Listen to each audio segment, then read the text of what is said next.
Chris, it is great to see you, as always. We look forward to your presentations, very analytical and benefiting from your expertise of giving us an oversight of 2020. I will hand over to you. We'll enjoy your presentation. Good to see you. Yeah, that's brilliant. Thank you very much indeed. Colleagues, welcome. It's good to see so many people. I've absolutely loved the chat room. I must admit, I've been talking to an awful lot of people I've not seen for ages, so it's lovely. Now, listen, my presentation is unashamedly focused on data. It's unashamedly got numbers. I've got 7 big themes running through it, and I want to just go through them quickly. There's a session afterwards, a sort of Q&A session where we'll pick up some of these afterwards. So if people have got some questions that are burning and needs, then we can pick them up there. But this is just going to take through where we are at the moment and where we're going. All this data has come from 3 big projects that we've been running over the last 3 or 4 months. We did a big project with the New Economics Foundation. We did a big project of our own. We've done a survey, and we've got Rocket Science doing some work for us as well. So many thanks to all of you who've been involved with that. And what you're seeing now is the outcome of much of that data collection. My slides aren't moving on, so here we go.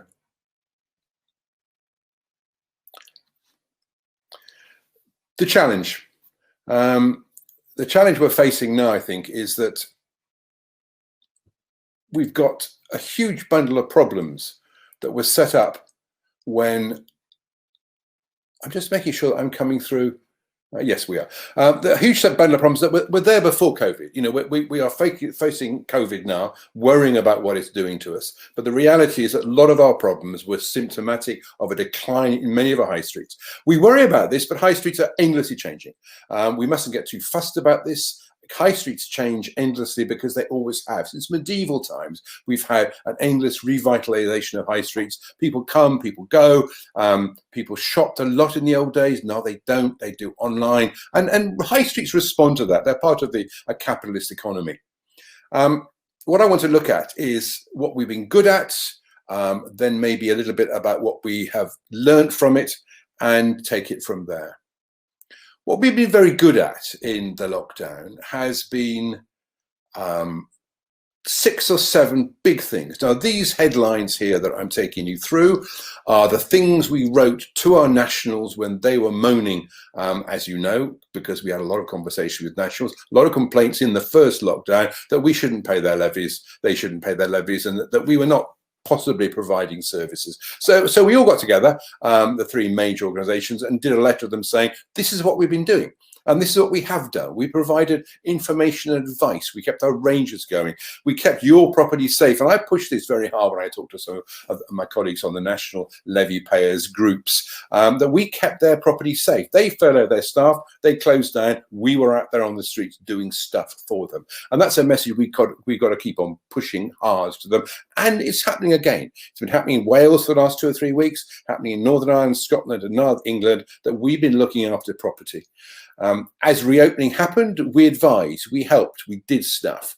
We've been involved in signposting of towns, we've been involved in queuing, we've been managing lockdowns. We're now starting to plan for Christmas and the New Year, and lots of bids are thinking very quickly and on their feet about how we handle Christmas, bearing in mind that we will be in lockdown almost in England until 2 or 3 weeks before Christmas, but we've got to manage that with care. And we've also been running a lot of marketing campaigns on behalf of our levy payers, getting people coming into the towns. So we've been doing a huge amount. And therefore, I think one of the issues that we must be really celebrating is how much we did. And throughout the lockdown, talking to people, the stuff bids have been good at has been this a bit about relationships. I think the credibility of the bid industry has been lifted enormously during lockdown because we just did stuff. 4 graphs here that came from some surveys we did with both local authorities and bids. And you see here that the good stuff, the blues, are all about excellent relations with local authorities, excellent relations with levy payers, crime reduction partnerships were a success. Even the national levy payers, we had lots of conversations. I had conversations with voters, the national levy payers, and slowly have persuaded them that actually we have done a good job.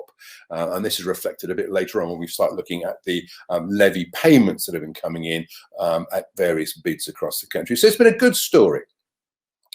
The other good story, I think, has been that on the whole, boards have done phenomenally well. Boards have really stepped up to the plate, and the two relationships that have come out of the COVID lockdown has been the fact that local authorities have been hugely on board, and we have worked with them, and that our boards have been hugely on board, and they've done a really great job for us.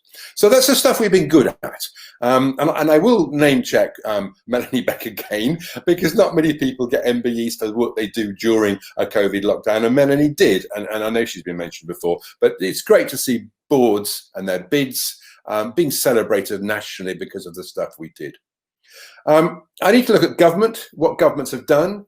As you know, they gave us 5% of our operating costs earlier in the year. This took a long time to come through, and I suppose I was concerned that it was taking so long, but nonetheless, it did come through, and I think bids benefited from that process. What was really good was that the then Minister of the High Street, Simon Clarke, was so positive about the role of bids during this process. And I think there's a lot of capital that's been provided for bids during this lockdown. So governments did well.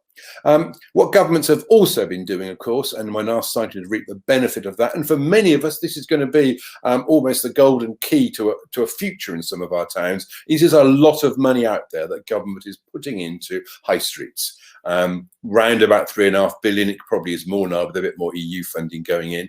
Irony there, I suspect, but nonetheless, it's a fair bit of money going in. 3 big strands: Town Fund, Future High Streets, Heritage Action Zones. The first 7 have been announced. 221 out there. They will slowly be coming on stream and live over the next, I suspect, 6 to 9 months, something like that, is the first wave. 7 have come out already. What's pleasing about the 7 is that they're all, apart from one, are in areas where there is a bid, and even the one is an area where there was a bid. And we'll probably go back to reballot on that. So there's been a great success story about this funding stream. Only 7 out of the 221, so there's a long way to go. And there are most certainly some bids we know that are in 2 or 3 of these project funding streams. But nonetheless, this is government putting money into the high street and bids being very involved with that. So those of you who are on Google Alerts and things, just keep an eye on what's happening in the way that of government funding into this. It is, and I'm afraid I put English government up there. I know there's some Welsh people from Welsh bids in the audience, but you do have your own funding stream there, so we'll be celebrating that when that starts going, and I suspect, knowing the Welsh government, it'll be faster and more speedy than some of the stuff we're getting. But nonetheless, this is a very important bit of project funding, and we need to keep an eye on it. I want to move on now to 2 or 3 bits where we're looking at how we've done, how we have survived the pandemic and how we've survived lockdown. And I think when this all happened, kicked off back in the end of March, there were really great fears about whether the industry would actually be able to survive where we have been. And I don't think we have done too badly. So let's take us through. At the beginning of this, we did some survey on what were the levels of reserves across bids. We were surprised that actually it was better than we thought. The median was about 90 grand. So most bids, half of bids, went into this lockdown with reserves that would keep them going for a month or so. The lowest, though, were negative. There were bids that owed money or had no money at all. And the lowest quartile was 24 grand, which is, a couple of months at most for some of those bids. So the figures were scary.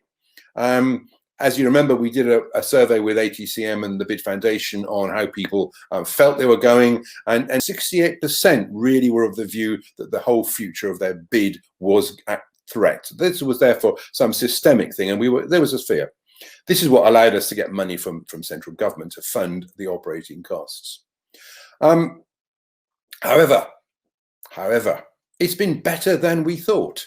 And there's a good story here. This is a graph of a survey we just finished literally a week ago.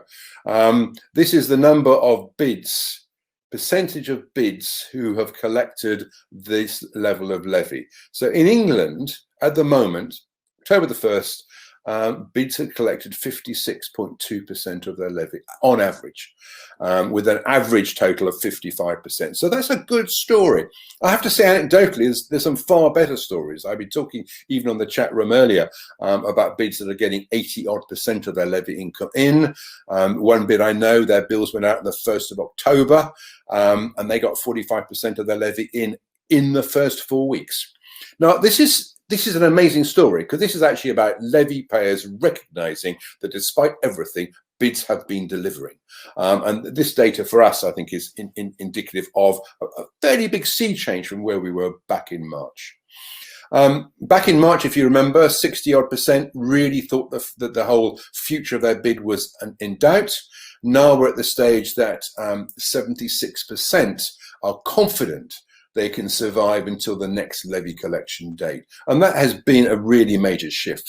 And that is not just because we've been berating and nagging, and that's because many of our levy payers have really believed this is good value. And I've been on the phone to nationals following that first letter when we had to tell them what we were doing. And it's amazing how many have slowly turned around. And I now get the data coming up from bids to say that people are paying.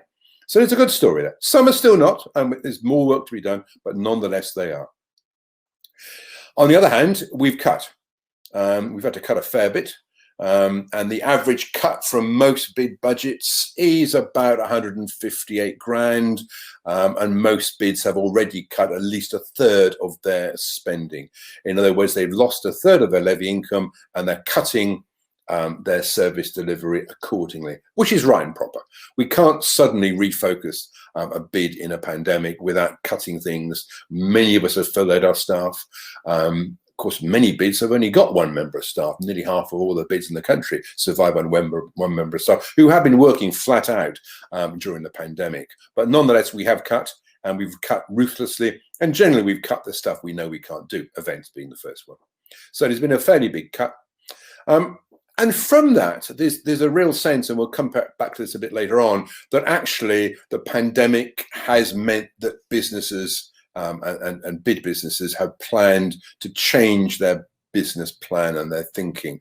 So the whole idea of the old traditional bid and what it stands for, 39% is quite a high figure that are really rethinking now about major changes to their business plan. And that is reflecting what has been happening anyway, the death of retail, the changes on the high street, but the way that pandemic has pushed that harder.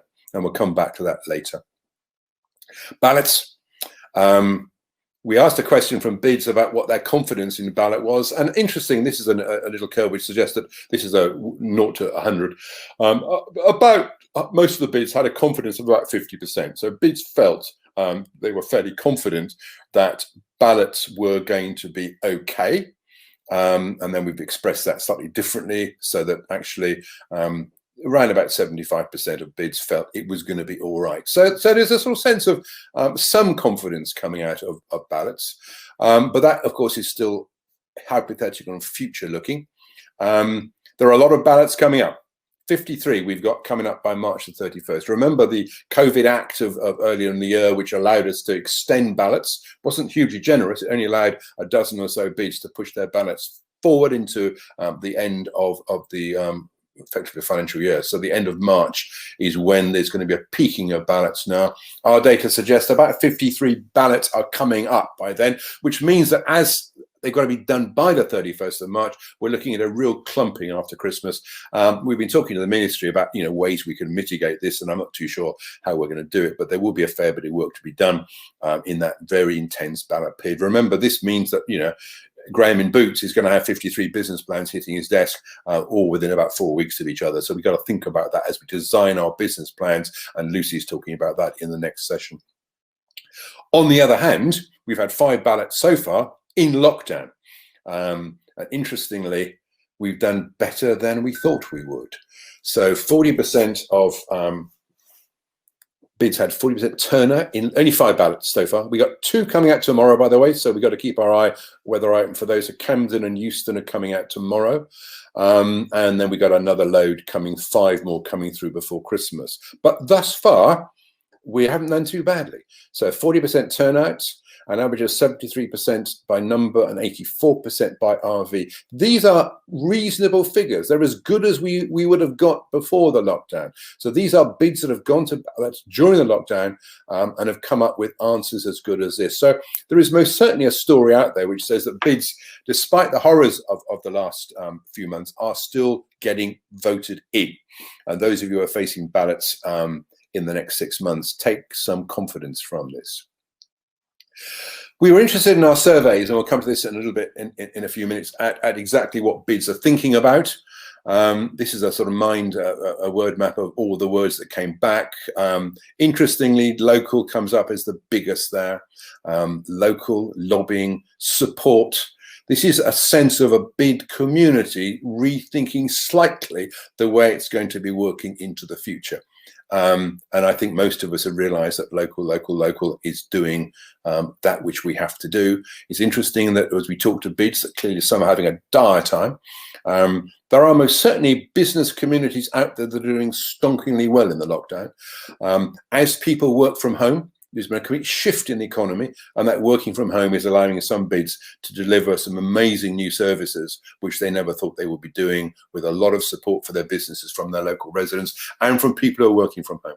So that's a sort of mind map, which we'll come back to as we progress. Two things that were particularly interesting. Property owner bids, for those who don't know, this is a bit of legislation which never made the statute book 2 years ago. This is the ability to charge property owners a bid levy. There are some in London, because that's the only place where the rules allow it. And there is an interest now in property owner bids coming out. 2 years ago, there was hardly any interest at all from bids. Now there's a growing interest. 48% of the respondents said they were interested in property owner bids. And then the other thing that I think we were most interested in was the development in planning and PDR changes. This is permitted development rights, which is allowing forcing local authorities to effectively allow residential straight onto the high street in old office and commercial properties. And I think we all have concerns about that. I think 2 years ago when we did this survey, not many bids had picked it up as an issue. There were a small handful, and now a third of bids are thinking this is going to be an issue for us. Some are still saying no, but nonetheless there's a growing concern that permitted development rights and the new planning rules, which are basically at its starkest almost a free-for-all, the local authorities regulatory framework has been taken away. We've got to keep an eye on that. It's going to make a big difference to the way our high street looks, I suspect. I want to move now to having looked at the burrowing down, which is basically the story which says bids have survived. We've come out of it quite well. We've actually done some very, very good stuff in the lockdown, and we've got a whole network of stakeholders that we are working with now that we were not working with a bit back, or working better with them. Let's look at what the new normal, which is this horrendous phrase about what the world might be like. And we're starting in a sense of that now. We did a big project with a new economic foundation, and out of that has come lots of thinking. Two key strands. As we said earlier, the big pressure points of cost of high street rents, the level of debt, online retail, that was always there, and that is why some of the places we've got are going under now. This is not some new thing. This has been a long, steady journey of retail becoming just very different. On the other hand, the pandemic has brought in a new group of other issues, of which the biggest is probably going to be working from home. The role of offices and service industries in a community where people do not want ever to return to that 9 to 5 routine. And that's not the bit that people are objecting to. What they're objecting to is those long commutes and the time that's spent getting to work and coming back. And the realization, two bits of data that's worthwhile. There are some communities we've been doing research on which suggest the average saving of someone who used to commute, the cost of their train, car parking, whatever, plus their meals, is giving them dispendable new money of about 10,000 a year. So that's one figure. And then talking to a couple of big national businesses, they were saying that the travel costs of some of these large businesses have been cut by about 3 million a quarter. This is a big power company I was talking to. And the companies are realizing that there's savings to be made by working from home, and individuals are realizing there's savings to be made. So there's going to be a trend here, which we have to live with, celebrate and understand what it means. So, new normal. What I think we will see is that it'll be very, very differentiated across the country. In other words, different sorts of communities and different sorts of bids will be affected very differently. 329 bids across the country, and some, if I'm honest, are doing well in this pandemic. Their communities and their businesses are thriving. Others are being wiped out. And therefore, we as a bid community need to recognize that, not necessarily say the whole world is grim, recognizing there's some good stories here and also some very different stories, but the world is going to be changing almost as we speak. And those businesses and those bids are already reworking their business plans and their thinking. So picking up, this is just cherry picking, pick up more stuff as we go around. Empty spaces. What are we going to do with empty units? What is the relationship of local authorities to the buying up of empty units? How are bids going to be working with local authorities on the acquisition of empty units? Huge interest in accessible green and public spaces. The lockdown has meant people in towns have particularly been interested in green and public spaces and local authorities. It's a bit like the return of that Victorian era when the national parks movement across the country produced stunning parks. The good and the great donated them, and we're going through some of those thinking again. But, and this is the second paragraph, and this affects bids more than anything else, we're looking, I suspect, at greater differentiation. British bids are doing more with industrial bids. I think there's a whole bundle of seaside towns that will be dramatically changed by the lockdowns. I think people will be holidaying at home again, and therefore there's going to be a huge and burgeoning interest in the whole seaside town communities. And then I think the retail communities will be changing dramatically as big inner city centre retail parks become less attractive, and others become more. But we've got to monitor these changes with great care. Talking to national landlords, the role of anchors becomes really, really important. Now, up to now, anchor tenants have been the key major retailers in the town. You set up a bit of money, you do a development program, you get developers lined up in place, and what they want is returns on their money, and therefore we're looking at generally shopping malls in the middle of town. That is going to change. Talking to landlords now, the words they're talking about are things like markets, food halls, entrepreneurial spaces. John Lewis turning half of its London stores into initially office space. This will not be traditional office space. This is going to be hot desk office space where people come and go, people going in for maybe 1 or 2 days a week rather than 5, and a greater move of residential into these spaces. And we're going to see, I think, a fair amount of residential takeover of some of these big spaces. That is going to be interesting for bids. We're going to lose levy, which is clearly a problem, but we're going to gain footfall, which is clearly going to be a benefit to the businesses that are left in town. So there's a whole bundle of debates here, which we as bid managers need to keep our ear close to the ground and almost start mapping out our own bid communities in terms of where we think these trends will emerge. Where are the big units that will become probably food halls or markets or residential? Where are the ones that will continue? And this phrase we picked up from one of the people we were talking to, one developer, which is community is the new anchor. We're looking already at GPs, health centres moving back into towns. So the role of anchors, we need to be leaders on that. We need to identify where we think they're going to be. We need to be talking to some of these places and their owners and taking them from there. Online, we bemoan online. We say it's killed the high street. Of course, the reality is not. All that's happened is that people have discovered it's actually a lot easier to line yourself over an evening, order something online and have it arrive next day than it is to go around 15 shops to try and choose something. So online is simply the way the world is now. Most of our small businesses have discovered online during the lockdown. Many have become very adept at it. I've been talking in terms of market stall holders to flour sellers, cheesemongers, who used to have shops. They've moved to market stalls and they're now doing online ordering and delivery.